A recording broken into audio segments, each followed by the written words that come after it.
রাকিব 500 টাকার নোট। এই কি করতেছিস তুই এগুলা? কি কি করব? 500 টাকার নোট। সমস্যাটা হইলো কি টাকা পয়সা পাইলে কখন রাস্তা ওই যে কি তুই পকেটে ঢুকাই দিছিস কি? পকেটে না, এটা তোর কাছে রাখ। আচ্ছা আচ্ছা আচ্ছা। 500 টাকাটা যদি তুই হাতে নিলি, এই বেটা এদিকে টাকা, বল।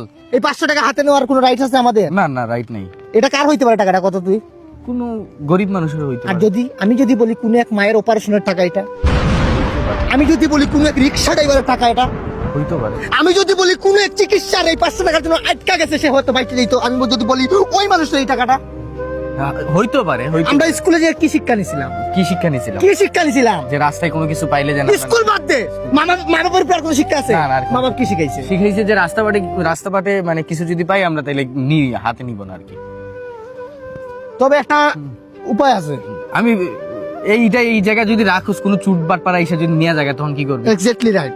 এটা আমার মনে হয় কোনো ভিক্ষুকরে দিলে। একবারে সঠিক কথা বলছিস, মানে তোর কথাগুলো আসলে যৌক্তিক কথা। কোনো একজন ভিক্ষুকরে যদি টাকাটা দেই আমরা, তাহলে কাজে লাগবে। চলো চল ভাই, আল্লাহর রাস্তায় কিছু দেন না ভাই। তুমি কি গরিব? ভাই গরিব মানে পুরা গরিব তুমি কি ভাত পাইতে ভাত পাও না? না, সম্ভবই না। মানে তোমাকে আমি 500 টাকা দিলে তুমি তো মানে খুশি? পুরা খুশি ভাই। তুমি তো ভিক্ষুক। জি ভাই। এনো 500 টাকা। ভিক্ষা পর্ব শেষ, খাই আসা।